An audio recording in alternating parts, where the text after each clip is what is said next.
இப்போல்லாம் செலிபிரிட்டிஸ் மத்தியில வேம்பயர் ஃபேஷியல்னு ஒன்று ரொம்பவே பிரபலமா இருக்கு. நீங்க கேள்விப்பட்டிருக்கீங்களா?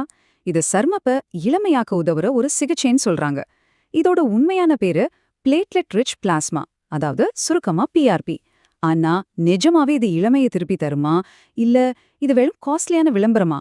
வாங்க இத பத்தி இன்னும் ஆழமா பார்க்கலாம். நம்ம எல்லாருக்கும் இருக்கிற முக்கியமான கேள்வி இதுதான். இந்த வேம்பயர் ஃபேஷியல் உண்மையிலேயே வேலை செய்யுமா செய்யாதா?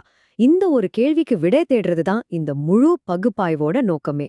சரி, முதல்ல இந்த வேம்பயர் ஃபேஷியல்னு சொல்றாங்களே, அந்த பிஆர்பி சிகிச்சைனா என்ன? அது எப்படி நம்ம சருமத்துல வேலை செய்யுதுங்கிற அடிப்படையை நாம தெளிவா புரிஞ்சுக்கலாம். ரொம்ப சிம்பிளா சொல்லணும்னா பிஆர்பிங்கிறது வேற ஒண்ணும் இல்ல. உங்க சொந்த ரத்தத்திலிருந்து பிரிக்கப்படுற ஒரு திரவம் தான்.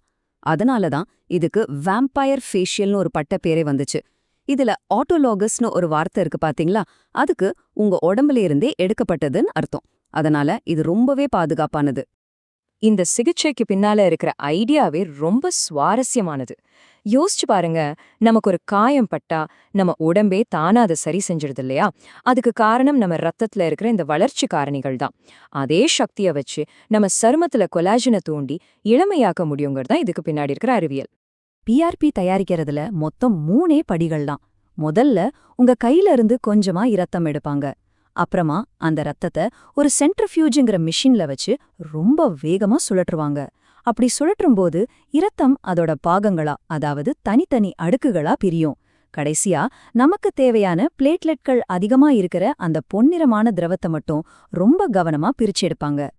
இப்ப நீங்க பாக்குற இந்த படத்துல அந்த செயல்முறைய தெளிவா பார்க்கலாம். பாருங்க, முழு ரத்தத்தையும் சுழற்றும் போது அந்த மஞ்சள் நிற பிளாஸ்மா மேல தனியா வருது. அப்புறம் அந்த பிளாஸ்மாவை மட்டும் எடுத்து மறுபடியும் சுழற்றும் போது பிளேட்லெட்கள் அடியில படிஞ்சு ரொம்பவே செறிவான பிஆர்பி நமக்கு கிடைக்குது. இந்த டபுள் ஸ்பின், அதாவது இரட்டை சுழற்சி முறை தான் ரொம்ப முக்கியமானது. சரி, இப்ப நாம அடுத்த பகுதிக்கு போகலாம். இங்கதான் முக்கியமான விஷயமே இருக்கு. இந்த சிகிச்சையோட முடிவுகள் ஏன் இவ்ளோ முன்னுக்கு பின் முரணா இருக்கு? அறிவியல் சான்றுகளை பார்த்தா நமக்கே ஆச்சரியமா இருக்கு, அவ்ளோ குழப்பமா இருக்கு. சமீபத்துல நடந்த 16 ஆய்வுகளை ஒன்னா சேர்த்து பகுப்பாய்வு செஞ்சப்போ முடிவுகள் ரொம்பவே விசித்திரமா இருந்துச்சு.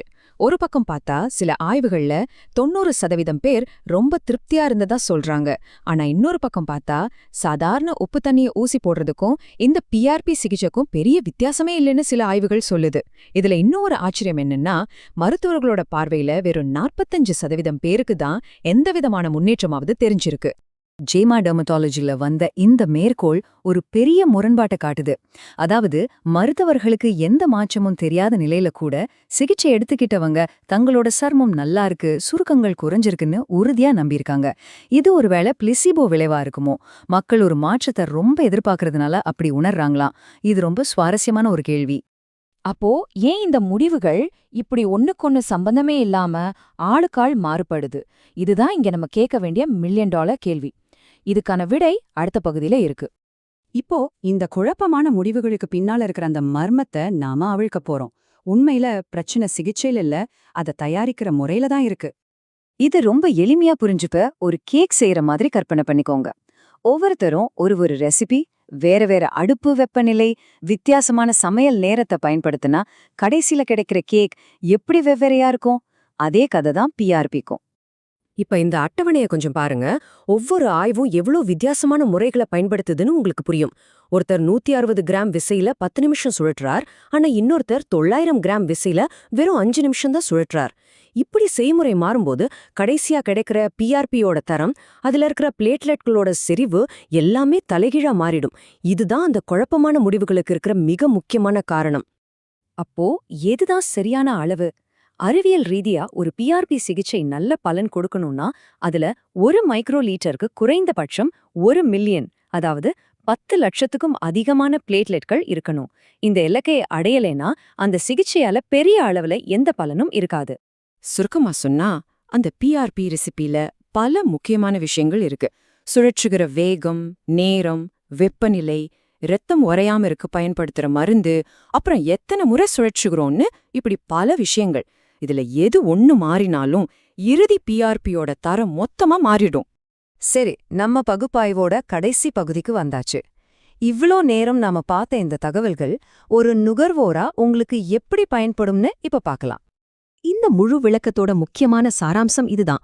பிஆர்பி சிகிச்சை வேலை செய்யுமா செய்யாதாங்கிறதுக்கு ஆம் அல்லது இல்லைன்னு எளிமையான பதில் கிடையாது.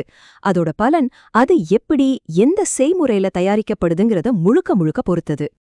அதனால நீங்க இந்த சிகிச்சையை எடுத்துக்க போறீங்கன்னா ஒரு அறிவார்ந்த நுகர்வோரா சில முக்கியமான கேள்விகளை உங்க மருத்துவரிடம் கேட்கணும். அவங்க என்ன மாதிரியான செய்முறைய பயன்படுத்துறாங்க? ஒற்றை சுழற்சி முறையா இல்ல இரட்டை சுழற்சி முறையா? அவங்க இலக்கு வைக்கிற பிளேட்லெட் செறிவு எவ்வளவு? அதை எப்படி அளவிடுறாங்க? இந்த கேள்விகளை கேட்கும்போது அவங்க கொடுக்க போற சிகிச்சையோட தரம் எப்படி இருக்கும்னு உங்களுக்கே ஒரு தெளிவு கிடைக்கும். அறிவியலாளர்கள் இப்போ சரியான தரப்படுத்தப்பட்ட செய்முறைய கண்டுபிடிக்கிறதுல தீவிரமா ஈடுபட்டிருக்காங்க. ஒருவேளை எதிர்காலத்துல நம்ம ஒவ்வொருத்தரோட தேவைக்கும் ஏத்த மாதிரி பிரத்யேகமா பிஆர்பி சிகிச்சைகள் உருவாக்கப்படலாம். அப்படி ஒரு நாள் வந்தா அது சர்ம பராமரிப்பு துறையில ஒரு பெரிய புரட்சியா இருக்குமா?